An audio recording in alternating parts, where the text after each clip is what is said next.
Hi everyone, how you doing? Good. Yeah, is everyone good? Thank you so much for having me. This is my second time here. Some of you are familiar, some of you are new. If you saw me last time, can you say hey? Hey. Oh, so like 2, 3 new people, but Veronica doesn't count. Who's excited for 2017? Yeah. Who's excited for 2016? Who?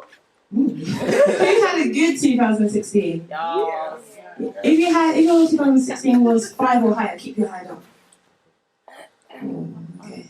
It's been a hard year. So 2017, I'm really excited for 2017. To be honest, my 2017 started on 24th December because, I had to plan and get everything ready. So I've been ready for a while, so I'm excited. So if I'm excited, I hope my excitement will make you excited as well. So I'm going to talk to you about 2017, maybe start making you think about things you want to do, things that you have in mind. But I also want to kind of give you a little push in the right direction because everyone's always like, new year, new me. How many of you have heard that, new year, new me? Is that you this year, new year, new me? Every time I hear that phrase, it really annoys me because I'm like, how can you be new every year? Like, you've been born like 20 times, 25 times, like, sometimes just stay the same. I'm all for like self-assessment. I think like when it comes to a new year, I like to self-assess and see how far I've done, like how much I've done, whether I'm going in the right direction. But a lot of time, people use it as a time to set goals, which is fine, but it's not necessarily about setting goals for me. And I'm going to explain to you why. So what I'm going to talk to you about is the new normal. Every year people are like, new year, new me. But I want to teach you a new way of thinking as you enter into a new year. A lot of times when I'm entering a new year, I set goals. I'm not against goals, I'm pro setting them, but you can easily set goals every month. We can set goals every day and they can change. So why do we wait for a year till we set goals? Does anyone know why we set every year? Like a fresh start. You can have a fresh start in the morning. You can wake up, you can have a fresh start. You can have a fresh start at any time. So why do we wait for a year till we do it? Should I say why? Because your parents tell you so. I was actually like, my parents was like, you need to set goals for this year, you need to set goals for this year, but I want to set goals in my own time. I might want to do it every month. I might want to do it every week. So I'm going to give you the tools to kind of think about how to do that. So the first point for going into a new year is prayer. So you're like, okay, I pray anyway, so why is this different in 2017? Because in 2017, you're actually going to pray. Like, you're actually going to pray in the sense that you're going to write it down and be like, I'm going to set this time for prayer. And I'm going to tell you how you do that by the end of today. So prayer is the foundation to everything. And a little tip that I've realised, or a little trick, if you want to call it that, is that prayer is a filler. So, how can you fill your time with prayer? Right now, I'm not driving. I'm taking the bus everywhere, and it's cold. Like, I don't know why, but I always wear leggings that stop at ankles because, trying to be base, so trying to show my feet to people. And I'm cold. Like, when I'm walking outside, I'm cold. A lot of time I have to run for the bus. So sometimes when I'm running for the bus or walking, I'm like, God, I'm really, really cold. I pray for my future car that it's working. I pray for my future, driving instructor that he will be ready for me. I also pray for this bus, because by the time I get to this bus stop, the bus needs to be there. And in that time, I filled it with prayer. Another time prayer could be a filler with social media. So how many of you are on Snapchat? Yes, come on, I know you snap. Okay, I snap a lot. Well, I used to snap a lot. 2017, new year, new me. So not too much, but I used to snap a lot. And I was using Snap as a filler for my day, like maybe seeing what other people are doing or snapping things myself. But what you can actually do is use that time to pray. So when you feel like you're about to go on Snapchat or Instagram and see what someone's doing, if you use that time to pray, it would probably be a lot more productive. And sometimes we can spend maybe 3-4 hours talking to our bae, future bae, someone we like, maybe our friends. But imagine if you use the time you're using as a little filler to pray. And you're giving God like 1 hour out of 24 hours a day. But you're giving that so easy to someone on the phone for 4 hours, or maybe Netflix, or maybe going out to motives, or maybe doing something like maybe playing Sims, if anyone still plays that, or Xbox, or FIFA, or all that kind of stuff. But if you use that time to pray as a filler, it would be good. It would change your life. And the reason why I can say this is because it's changing my life. It's literally changed my life because my whole mindset is changing, because I'm realising that my time is being used more effectively. So the first one for 2017, prayer. If you want a Bible verse, so you know I'm not lying. 1 Thessalonians 5, verse 16. 16 says rejoice always, so that's how you know. You should be happy. But verse 17 says pray continuously. So prayer is a filler. As much as we don't like it, it is actually a filler. So what else do you need to think about as you're going into 2017? And the second one is purpose. So a lot of times people say to you, what do you do? They want to hear what job you do, they want to see what profession you do, and they basically want to qualify you by your job. So I'll give you an example. I've just finished my master's, and about a month ago, people asked me what am I doing. I said I'm a teaching assistant. And I remember I went to one auntie who was like, that's what you're doing with a master's? I was like, yeah. And she was like, okay. And people want to just always be qualifying you by what you're doing, or by your job, or whatever you may have your interests in. But you need to think about your purpose in a different way. A lot of time we're thinking about purpose in terms of the jobs we want to do, or where we want to go, but I want you to think about it in terms of your vision. So your purpose, think of it in terms of your vision. You might be like, what do you mean by that? I'm going to explain. Your purpose is realised in pieces. Okay, so it's not something that just comes to you suddenly. It's something that you think about over a period of time. I'm just going to give myself as an example. So I'm 22 years old. I turned 22 about 5 months ago. I'm going to give you a little brief history to my life. So at 22, I realised that I really liked education because I did a master's. At 21, I realised I was good at speaking because my old school asked me to come and speak at a couple of events. People started asking me questions. I was like, okay, you know what? I'm onto something here. At 20, I realised I was a really good note taker because when I was at university and I was making notes, people were now coming to, I'm not even going to say borrow, copy my notes because they really, really liked them. I was like, at 19, I realised I was a loyal friend because a lot of my friends at uni were upset and going through things. I was travelling 300 miles to go and see them. No, they weren't paying for my ticket, I was just going. And I realised, okay, you know what, I'm a pretty loyal friend. At 18, I realised that I was indecisive. I couldn't really make a decision when I was going to do university, when I was thinking about what choices I wanted to make in terms of subjects. I realised I was a pretty indecisive person. At 17, I realised I was defiant. I didn't want to do the job or the career path that my parents wanted me to do. I wanted to do my own thing. And, you know, rebellion in an African household is fire in the booth for real. It's really something. At 16, I realised that I was determined because I got my first job at 16 and I've been working since I was 16. I've never not had a job.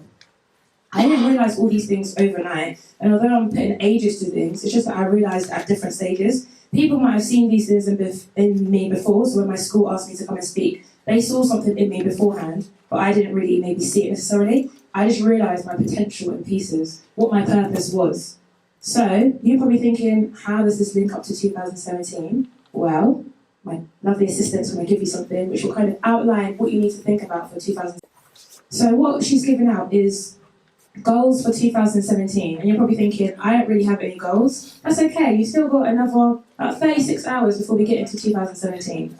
So on the front of it is one of the favourite Bible verses, I think, for vision, which I'm just going to read out. Habakkuk 2, verse 2 to 3. And it says, and the Lord answered me, write the vision, make it plain on tablets. He may run who reads it. For still the vision awaits its appointed time. It hastens to the end, it will not lie. If it seems slow, wait for it, it will surely come, it will not delay. So the key points, if you're thinking about, okay, why am I getting this? You need to write your vision down. You need to have something tangible. So although it's on this, something I advise you to get is a vision board, and you have your vision in your room every day and you're seeing it. You need to make it plain on tablets, so that's why you see it there.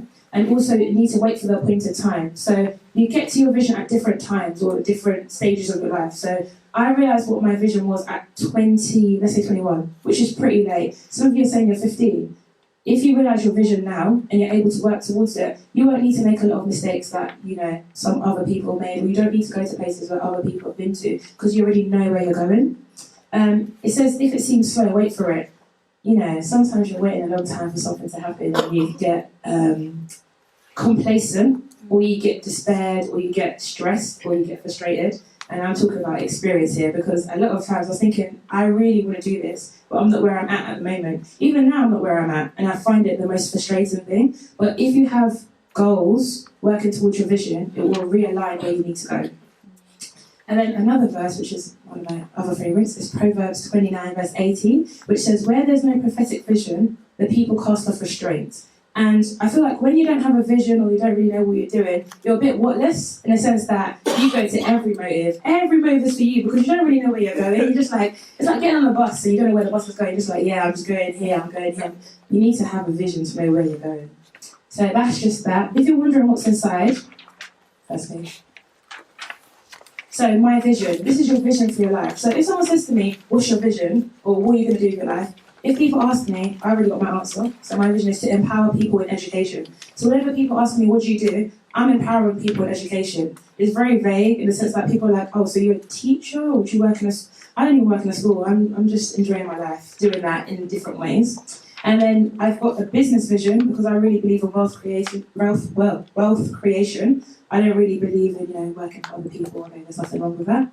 And then your educational vision. So, for example, you need to set pace in education. So a lot of you may be in school. You may think, okay, I want to be the highest achieving psychologist in my school or get the best grades. One of the visions that I had when I was in school was to be a sociologist. And I remember my parents were like, no, you're not doing that. So I was thinking, okay, how am I going to prove them wrong? And in my last exam, I got perfect score. In my last test, I got 100%, and it was a written exam. And they're quite difficult because there's no straight answer. But I was able to do it. So if you have a vision, you have something that you're working towards and it's tangible, it'll be easier for you to get to where you're going. And I've also put different visions as well for your church. So the vision of your church is important. So my vision, I said, is to empower students. My business vision is to empower students to be well-informed, successful and influential in their target area. But then my church's vision is to raise up New Testament Christians. But then their mission is raising leaders, shaping visions and influencing society. So as you can hear, there's a lot of leadership, a lot of influencing. So all three visions work together perfectly, but they're not the same, if that makes sense. So you're going to have loads of different visions for your life, but you'll be able to have the skills and talents to put them together. And then for the rest of it, there's little sub-goals and visions, like attitude. You want to make sure you have a good attitude. You want to make sure that you're doing well in education, business, and all the other areas. Ministry as well is important. So there's a range of different things inside there. So if you have any questions, feel free to ask. So you're probably thinking, I don't really have or I don't really know what my purpose or vision is at the moment. There's a lot of things that's happened in 2016. Do you agree? A lot of things have happened. Can you think of any examples? Anything that's happened in 2016 that you're really sticking in your mind right now? Brexit? Any other ones? Yeah, that was actually my top answer. So yeah. Trump. Donald Trump? Yeah. Any others? Anything else that's happened in 2016? You're like, not too sure about this. The Paris? Yeah, Paris Women's terrorist attacks. That was actually third. So Aleppo. yeah. Pardon? Syria and Aleppo. Yeah, Syria. Ceasefire is good though. What a good track. I'm going to give you some examples of things that I had down. So I had the US elections. So that might make you interested in politics. Brexit. We need political leaders in this world. So that might help your vision say that I want to redefine politics in the UK or something like that. A lot of times when it comes to Christians, we think, oh, we have to vote maybe Labour or Conservative, but why can't we start our own party, or why can't we redefine the way we even elect people? Things like that might motivate you. I also put the Olympics, so some of you might be really, fast, really healthy, really, energetic. That you specifically might redefine the highest record for running 100 metres. You don't know. You need to have a vision out there. I also put the refugee crisis as well. That might motivate you and move you to do something in your society. It might make you compassionate for something. So all these things can motivate you and maybe change the way you want your 2017 to be. A lot of people have died in the last week. You might want to think about maybe bringing out a cure that's going to change that. Because you're tired of people dying. I'm tired of seeing people die. It's not nice. So that's what the second one is purpose. I'm going to give you the third one. The third thing you need to do for 2017, even though we've only got 36 hours or so, is to plan. You need to plan your 2017. I've planned my 2017. That's why I'm excited, because my 2017 is going to be lit. It's going to be exciting. Like, the way I planned it and the way it's looking, I'm going to have a good time. And that's what you should be aspiring for. Like, it's not every day that you're thinking, okay, it's good to do well in education, but you also need to think about how you're going to have fun. I put social goals in there. One of my social goals is to make sure that I go out at least once a week. Like, I don't want to just be at home all the time, just washing pots and pans. My hands are getting pruny. I'm tired. Like, I want to enjoy. So that's something really important. And the reason why I'm planning as well my 2017 is because a plan is going to keep me focused. A plan is going to constrain me. I know that there's certain things I can do and I can't do because I've got a plan. My plan is also going to help improve my relationship with God, because when I'm praying, I know what I'm petitioning for. Because when I'm saying I'm going out every week, I need to be praying for finances to be able to do that. So a lot of things is going to reconstrain and think about how you're doing things. And it's also going to give you guidance with the resources that you have. There may be people that you need to network with, people you need to talk to, maybe things that you might have to tap into. So that's how I'm thinking about my 2017. So how can you execute all of this? Because you're like, I'm doing these things anyway. The reason why I'm telling you these three things, prayer, purpose, and plans, because you should have been doing them in 2016. You're just crossing over with them. You're not changing anything about yourself. You're just putting an emphasis on it. So how are you going to execute it? You're going to execute it with excellence. So last time I was here, I told you about Daniel 6 verse 4, the spirit of excellence. You should have been cultivating that to come to this point now, so you can just cross over the year of excellence. So you need to start and finish the year with excellence. How do you do that? Think about excellence with communication. So how you communicate to people. You know, sometimes I see a boss drive past me and I really want to, tell him about himself. But then I remember, I need to finish with excellence, and that's when prayer becomes a filler. So all things. Think about presentation of self. So the way that you might, even dress, show my ankles, some people might be like, you're showing too much skin, but I'm trying to finish with excellence, And this also means presentation of self on social media. A lot of times, we can go to church, we can really be dancing, everyone laughing, and then some of the things we post up on social media don't reflect our lives. Like when we post the Bible scripture, for example, say I posted Daniel 6:4, if I'm not doing things with excellence, why am I posting that scripture? I'm not being a reflection of that Bible verse. If I'm saying that God's given me dominion, and then that's coming to maybe a test and I'm panicking, what dominion am I having over the test? Like, you need to think about the things that you're posting, the way that you're reflecting it, and also excellence in actions. So the things you say, the way you communicate things, the things you do, make sure you do it with excellence, so that people can really say that, okay, this person's doing well. Give you an example. When you're doing things with excellence, think of it as you're doing it for the glory of God, which may not mean much when maybe your parents are shouting at you, or your friends are putting pressure on you, but think about doing it for the glory of God. So it gets to the point where people are replacing your name for excellence. So for example, rather than people saying, okay, Ruth has done an excellent speech, I'd rather people say, this speech is excellent because of Ruth. If Ruth does it, it's excellent. Does that make sense? So that people are replacing your name for excellence. So you'll be trusted with things. So I could say to Jemmy, come and dance with me. Jemmy will dance, so it'll be okay. I don't need to be there because I'm replacing her with excellence, because I'm associating excellence with Jemmy. Does that make sense? So that's the point you need to get to. And if you can do that in 2017, that will open a lot of doors for your vision, the plans you're making, because people are really seeing the standard that you're at. Yeah? Cool.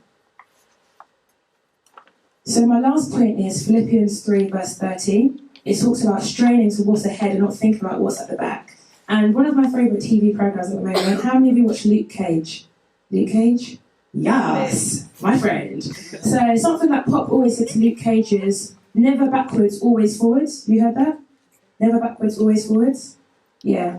If a non-believer is able to say that, someone like Stan Lee who's making the money, he's saying never backwards, always forwards. What more Christian? We're not thinking about all the mistakes and all the stresses of 2016. We're thinking about 2017 and how that can be excellent. That's why I said I've already graduated into 2017. Because I'm thinking about what the next step is. What can I do better? How can I improve on the things I've already done? I'm not really thinking too tight about the mistakes that I made or the things I don't like. I'm thinking about how I can do it and replace it with excellence. So the last thing I wanted to say is that always forwards, never back. That should be your new normal. Your new normal is thinking about the things that are going to happen and preparing for them, rather than thinking about the things in the past.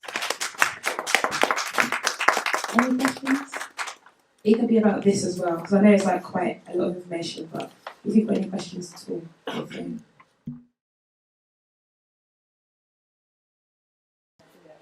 I'm going to kind of break down how to get to your purpose, and I'm going to kind of give you 3 different ways God can give you your purpose, which I've actually got written down.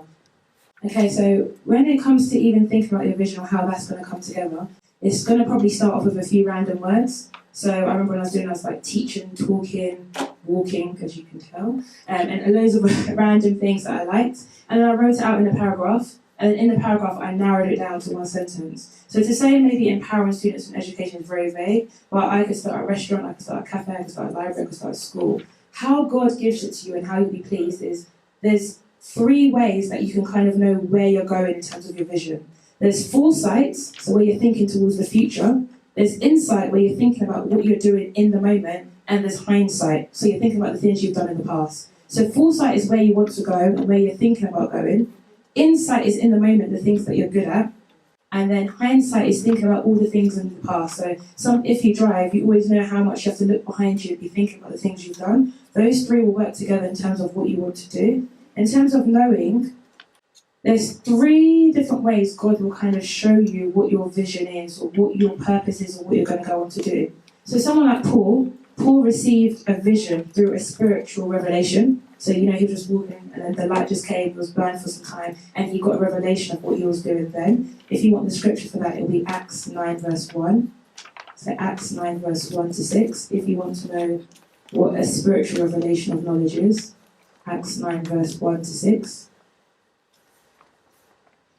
The most common way people find out what their purpose is and for it to be sustainable, so this is kind of going on to passion now, which is kind of diverging a little bit, but the most common way is a deep concern for something. Something will move you, something will annoy you, something will aggravate you to do it. And I'm not talking about passion in terms of red hot, fiery excitement, I'm talking about a deep, genuine concern that it really annoys you to do something about it, and that's just as real as it is. So something that really annoys me is that education is compulsory till 18, which is something they just did, but they don't actually change the education structure. They haven't redefined it. They're keeping education the same. It's not dynamic. It's flat. It's like fizzy pop that you've just left out. It's very bland, and that annoys me. So that then makes me think about how can I redefine it. So a deep concern for something. An example of this in the Bible is Nehemiah.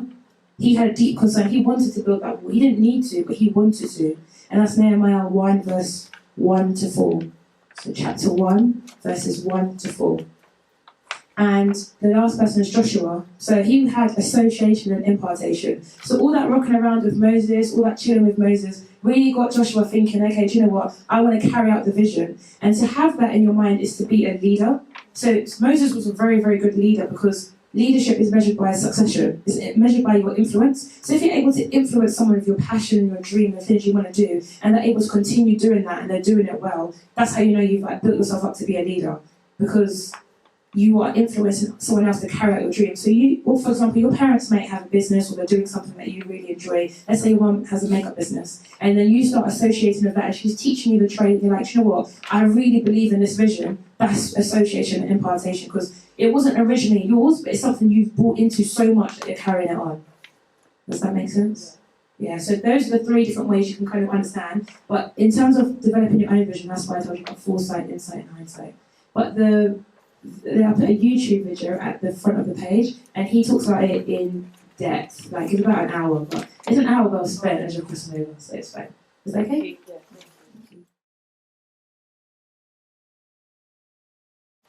I think networking is one of the most difficult things to do. I do it all the time, and I generally do not like it. I actually don't like talking, funnily enough. I get really, really shy, and I get really nervous, and it is really difficult. In terms of how to do it, well, you know the internet very well, so I think this is the way you should start. So it could be by simply linking or networking with people online, not in a creepy way, like on LinkedIn, like through like verified sites and stuff. So one thing that I used to do is that I used to see articles that people had written online, and I would like message them on LinkedIn, like, I read this article, can you give me any insight to like where you got it from and stuff, just so they can know about me in that way. Also, going to events helps a lot. And I think also speaking to people that you don't usually talk to, so putting yourself out there is something that's important for networking. In terms of how to do that, it doesn't have to be like the biggest thing, like you go to this event and you start talking to people. It can literally be like when someone new comes to church and you speak to them, and like, oh hi, how you doing? Because if you think about it, you're already in your squad, you're already in your clique, but that person who comes, they don't know anyone, they're coming for the first time, so it's going to be really hard for them. But you putting yourself out there can help network and speak to people. When you go to those, African parties, 50th birthday party, 60th birthday party, 75, those ones, and you see somebody you think you want to speak to, that is networking in itself. So it's just putting yourself in those situations. I feel like when you are under the age of 21, you have so many opportunities to do that for you. So like when you go to university or we go to school, those situations are put there for you. When you get over 21, for you to find that event, you're looking on the internet trying to find out what LinkedIn is saying. So this is the best time for you to be networking because you don't know when you need it. Some people say that you should only network for people who you think you're going to need. But I would say network for everyone, because even the people I don't speak to, I've needed them at one point in my life, and it's useful to have. So it's better to network and have people there just in case, rather than not having them at all. So you should kind of be building up your client list. If you're wondering how you build it up, when you speak to people, you should probably make an Excel spreadsheet if you have time and you're really nerdy and you just, want to make sure. And track the dates that you speak to them as well and why you spoke to them. For example, I met somebody at an event, I spoke to them about public speaking, And when I spoke to him again, I spoke to him about something different. So I'm just keeping a log of our conversations so I know I can ask her about either. I don't want to narrow myself down. I can ask her about public speaking, all the other things that I spoke to him about. Does that make sense?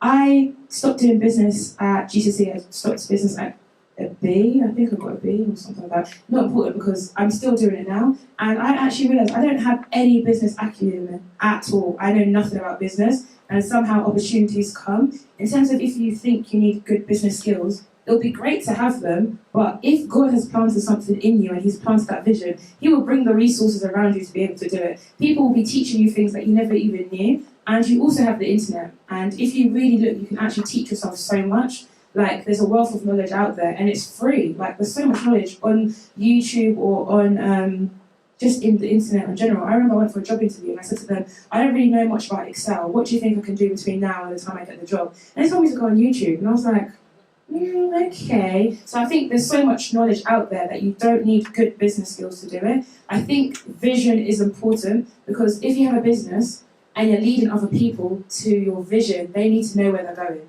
So I think leadership is so important, because you can't have people blindly following you, because they're not going to follow you if they don't see where you're going. So if you say to people, I'm starting a music company, not really telling them what specifically the music's going to be, what your audience is, they're not going to come with you. Like, a lot of times you can tell people your vision and they'll really cast you down, and they'll stomp on it and they will cuss you and make you cry, and you'll be thinking, okay, but this is the vision I've got. But when you're able to really be specific about it and you let people buy into it, kind of like what Moses did to Joshua, people will follow you blindly.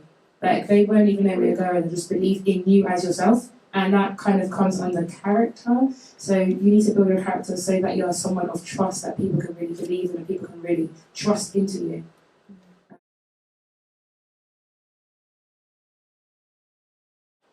I think for every person it's very different in what to do in terms of that, because I think at times parents have a vision for you to complete. So a lot of times parents have already suggested a vision for you, which may not necessarily marry or define the vision you have for yourself.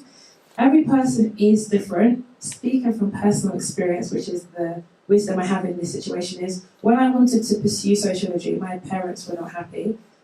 They did everything they could to make sure I was pursuing something respected, like science, or the other one was business or law, or just anything that wasn't sociology. So it was really a struggle, and how I did that was through a lot of prayer.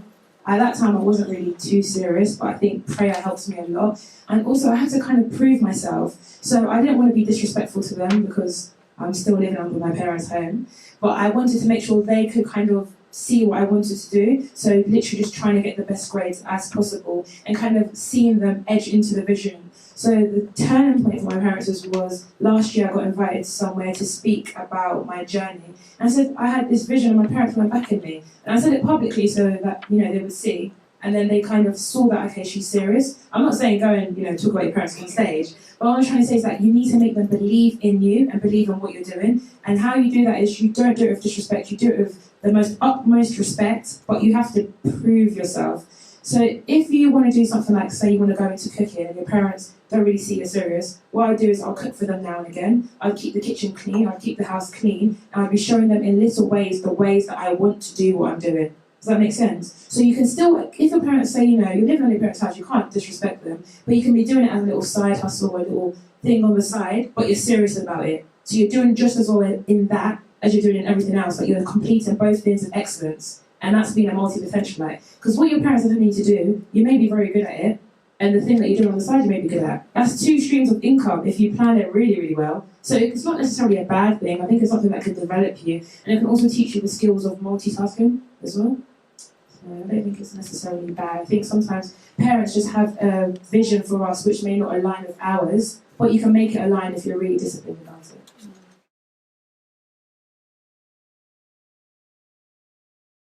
I think if you're in that situation, the only thing that can really help you or guide you in that moment is experience. Not necessarily your own experiences, but associating yourself with other people who have had those experiences. For example, if you say that you want to go to a Russell Group University, in that time when I'm saying this is what I want to do, I'd be speaking to people who've already had that experience, find out what they did and trying to do it better and imitate them as well.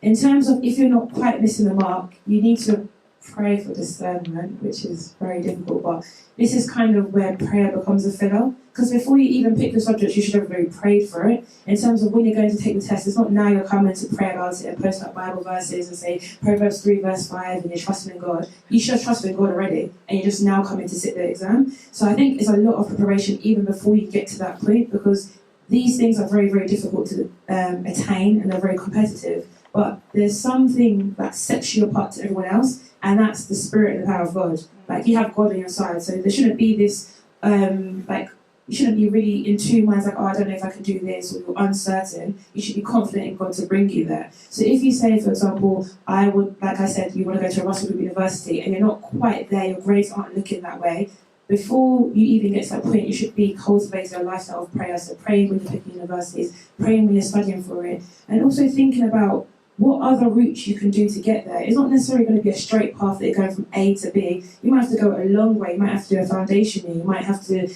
do some extracurricular activities that you really don't believe you have time for. But that might be the way you get there. It's not about you, the journey you took to get there. That's what you talk about in the interview. It's about actually getting there, like, okay, I've made it that far. So I think, does that answer your question?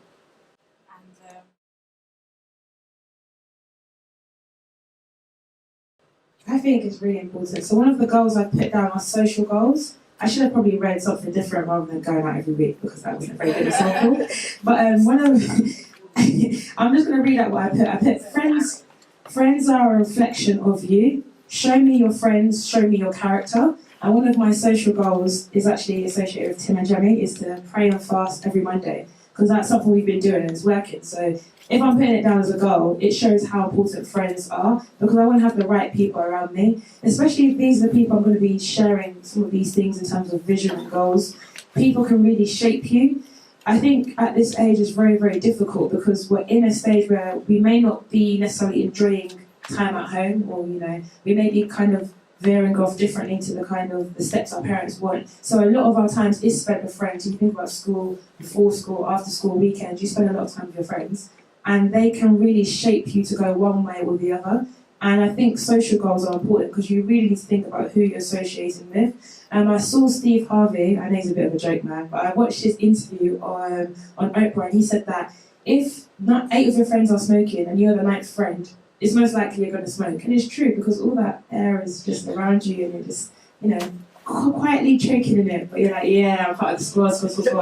It's not every day. I think sometimes as well, one of my own goals in miscellaneous is going out for dinner once a month by myself, and it's a good time. I've had a good time. Or going to the cinema by myself, because I don't have to now dictate what film people are going to tell me to watch. I'm using my own money to watch my own film. Like, I remember I wanted to watch Angry Birds movie, and no one wanted to come, and I was so angry. I went by myself, and there's all these kids, and I was just like, you making noise, so you need to be quiet over there. But I had a good time, because I was able to dictate for myself. So as much as friends are important, I think spending time by yourself is a dream. I think it's great. Like, sometimes you just need to go out of your house and spend time, really go to Nando's by yourself. You just sit there, you're thinking about what's going on, commercial awareness, you're reading The Economist. I've had a lot of experiences, and I remember I tell my kids this, like, on my program, and they're like, you really have no life, but my life is exciting, man. It's exciting if you want it to be exciting. So I think time alone, time with friends, both are important. It's something you should actually cultivate. If you go out by yourself once a month, when people ask you to motives, it won't excite you. I went to see Fuse ODG in a concert by myself, and I made loads of friends. Still talk to them now.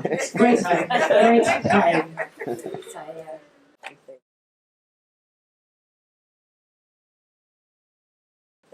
Okay, so you may have a financial goal of being financially stable. Firstly, that's a very, no, it's quite big. Okay, the goals you're going to do will help you there. So you say, I might want to be financially stable. You might need to make a spreadsheet to record how much you're spending. So actually today I made a financial spreadsheet, and I was like, wow, no more Vapiano for me. Like, it's not every day. Like, you need to sit down and think about maybe how you're going to get there, because what you said is your vision. Being financially stable is your vision, but it's not your goal. So your goals are working all together to get you to your vision. So you might have, okay, there's about, I think, 8 different categories. All of them are going to be working together, but the end goal is going to be financially stable. So you might have a social goal of spending £10 a month on friends. that's making you financially stable, but it's a social goal. So all your goals are working in tune to the end result. So being financially stable is a vision, that's what you want to be. Just maybe put like a date on it, so be financially stable by 2018. And then your financial goals may be write a spreadsheet, keep receipts, make sure I only go out once a month, and then have social goals to support it, only see my friends once a month. And then you may have maybe educational goals saying that spend more time studying than going out. So all of your goals are working together, not actually individual. Like it's like a spider web, all together.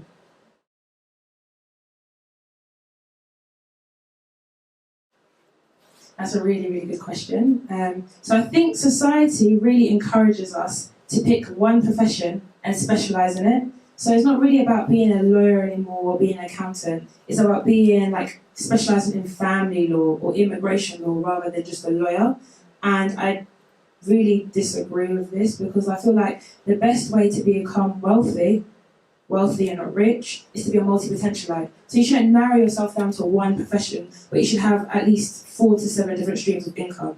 In terms of your cousin specifically, I think doing hair is great, and I think what she should find is a USP, find a unique selling point that will like set her apart, because some industries are overcrowded, and that could be one of them. And think about how she's marketing and branding herself. So personal branding would really help of how she can make herself different. A lot of people use Instagram, Twitter and stuff, but if you maybe even do Periscope and you're doing someone's hair at the same time, that can get you views. Or if you can Periscope it and show how quick you're doing it, that would be a good idea. Or the different looks that can go with it, that kind of thing. So she can expand on that. In terms of rapping, my musical knowledge is, work in progress, it's not there. As you can tell, it's not there yet. But I don't think there's anything wrong with rapping, but what's her overall vision? So you can have two purposes, but what is her vision? Is her vision to motivate young people to find her a role model? If that's the case, then what is she rapping about? That will refine her rapping. It will also refine how she does her hair, or how she presents hair, or also refine how she dresses. So the overall vision is the most important thing. So you need to really think about how you're presenting yourself. So if she can find her overall vision, there's nothing wrong with having two purposes. You can have 2, you can have 4. Even the visions I gave were different, so that you have different things with different seasons in that case. So there's nothing wrong with having 2 purposes. It just needs to think about how it works overall and how they work together.